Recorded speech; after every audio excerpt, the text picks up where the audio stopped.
juez primero en C5N, Soria, Salvarezza, Volnovich y Raberta también ponen a disposición la renuncia. Bueno, atención, movimientos en el gobierno, en el gabinete, tras la derrota electoral. Amplía la información, lo tenemos en comunicación telefónica a Iván Jabrowski. Iván, ¿cómo te va? Adrián, Lu, ¿qué tal? ¿Cómo les va? Buenas tardes. Sí, efectivamente, los dirigentes que ustedes mencionaron, estamos hablando del ministro de Justicia de la Nación, del de Ciencia y Técnica, la titular de ANSES y la titular de PAMI, siguieron los pasos del ministro del Interior, de Guado de Pedro, y pusieron la renuncia a disposición del presidente de la Nación, Alberto Fernández, en el marco de, bueno, obviamente una serie de conversaciones que se están llevando a cabo después de la derrota del gobierno a nivel nacional y en la provincia de Buenos Aires, y luego de un encuentro que mantuvieron el presidente y la vicepresidenta el día de ayer, la tarde de ayer, que se extendió hasta la noche en la Quinta de Olivos. Iván, recién cuando dábamos la información de la decisión que había tomado Guado de Pedro de ponerle su renuncia a disposición, hablábamos de otros dirigentes. Vos con este primero en C5N adelantás algunos otros nombres y tengo entendido que la lista va a acrecentarse, que no va a quedarse, no va a circunscribirse en estos nombres, que son muchos, los que ponen a disposición la renuncia al presidente de la República Argentina. ¿Cuál es tu análisis político de esta actitud, de este accionar por parte de los dirigentes? Esto se enmarca, me parece, en una discusión que viene de hace tiempo en el Frente de Todos, de discusiones que muchas han tomado carácter público, otras han sido en privado, de cuestionamientos cruzados del funcionamiento del gabinete. Los más resonantes a lo mejor han sido el de la carta de Cristina Kirchner, de los funcionarios que no funcionan, pero hay críticas de la propia gestión del gabinete, de muchos de los ministros del Gabinete Nacional, es decir, no es solamente de quienes están afuera de la gestión. En ese marco, es cierto que después de la derrota hubo conversaciones para aventurar o para motorizar cambios en el gabinete, en que no se pusieron de acuerdo todos los socios de la coalición. Concretamente, el presidente había planteado que las figuras señaladas por los otros socios de la coalición no iban a abandonar el gobierno, y hubo algunos voceros del gobierno nacional que plantearon: si esta situación la tiene que tomar el gobierno nacional, debería replicarse también en la provincia de Santa Cruz y en la provincia de Buenos Aires. Por supuesto, haciendo mención a Alicia Kirchner y a Axel Ahora, Kicillof. Iván.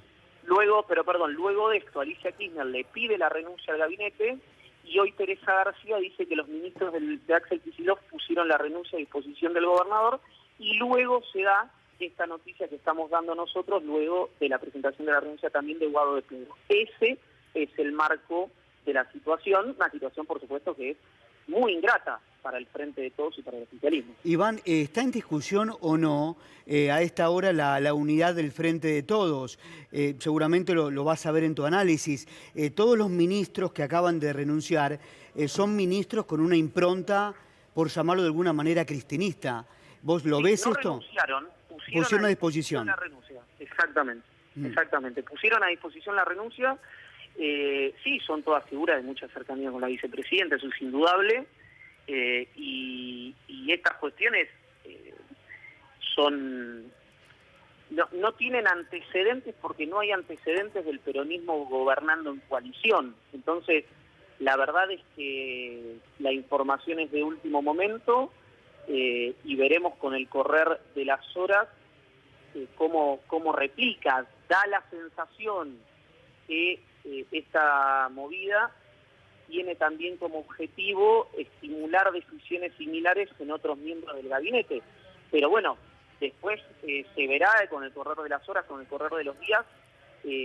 Imagino que conoceremos si se culminaron, si se agotaron las instancias de carácter privado para llegar a una situación de esta naturaleza, que naturalmente es un impacto político muy, pero muy fuerte, luego de una derrota inapelable del gobierno nacional en prácticamente todos los distritos, 7 distritos, y en la provincia de Buenos Aires como un eje muy, pero muy importante de esa derrota. Iván, te agrego un punto de análisis también para debatirlo, para conversarlo, para estudiarlo en realidad. Básicamente relacionado que hay todo un clima, sobre todo desde lo que han sido las elecciones. Es preexistente a la elección, pero la elección lo deja aún más en evidencia, que es el pedido directamente al presidente de cambios dentro del gabinete. Entonces, en ese contexto y en ese marco de un sector que le pide que tome medidas más profundas, más de fondo y que remueva algunos ministros que forman parte del gobierno, esta puesta a disposición de la renuncia al presidente se enmarca también en ese contexto, ¿no? Y que realmente hace hoy una jornada muy política y atención que no sean aún más los nombres que pongan a disposición su renuncia, pero me parece que obedece también en parte a esta cuestión. Sí, claro, por eso decíamos anteriormente que parece ser un mensaje a ver si estimulan decisiones similares en otros colegas del gabinete. Y lo que pasa es que este tipo de cuestiones por ahí son fáciles de comprender, seguramente, como te decía, se habrán agotado instancias de carácter privado, pero pueden ser fáciles de comprender para los dirigentes o para el periodismo, que están más acostumbrados a estas arremetidas o estas discusiones o estos escarceos. Es más difícil, me parece, de comprender toda la situación, me refiero, no a este episodio en particular, para la sociedad, que lo debe ver o incluso para el electorado, que lo debe ver con cierto estupor, con cierta sorpresa. Me parece que si el Frente de Todos tiene la voluntad de recuperar votos. Hay un estudio que se hizo que de los votos que perdió el Frente de Todos, el 70% es gente que no fue a votar, no es que migró el voto hacia otras opciones. Bueno, si ese estímulo se quiere generar, lo que no podría aumentar es la sensación de desamparo en ese electorado. Entonces, todas estas situaciones a lo mejor son corrientes, que por ahí no es una palabra demasiado correcta, porque por lo que te decía, que es la primera vez que el periodismo gobierna en coalición, pero pueden ocurrir cerca del resultado electoral. Me parece que no se pueden extender mucho más que estas 48 horas, porque el gobierno tiene que poner el énfasis en la recuperación de la economía, en la recuperación del empleo, en la recuperación de la narrativa, y lo que preexiste a todo eso, una síntesis política que evite esos problemas posteriores. Me parece que ahí es donde no ha encontrado todavía la alquimia, digamos, no se ha ecualizado del todo el Frente de Todos, y bueno, se llegan a situaciones como esta, que, insisto, es una información de último momento, veremos cómo repercute. Claro. A ver, Iván, el presidente desde el domingo está diciendo que se han cometido errores. ¿Qué entendemos por error? A ver, una falta de firmeza en la gestión económica, una falta de la profundización del modelo. ¿Qué crees?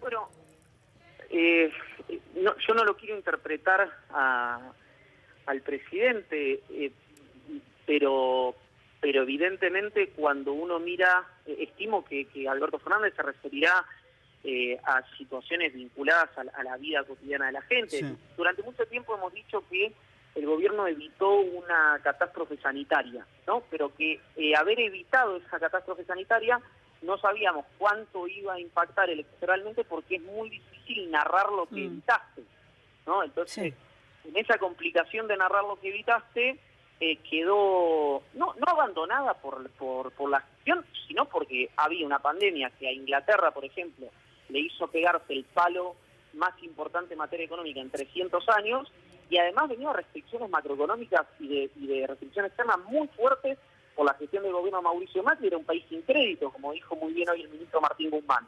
Entonces, en ese marco, tampoco es que tenías un montón de herramientas. Bueno, la situación social heredada, la pandemia, la restricción al crédito, en fin, la verdad que fue la tormenta perfecta para el gobierno nacional, y en función de esa tormenta, que lo podemos ver como un fenómeno natural, pero en este caso sí es una situación que ocurre cada 100 años, y refiriendo a la pandemia,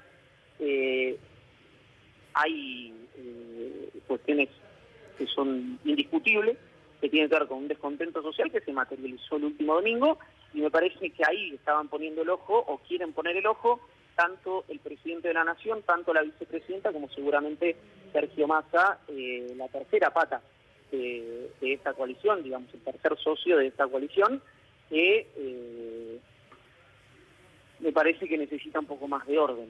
Iván, muchas gracias. Vamos a seguir comunicándonos con vos para analizar la noticia de la tarde.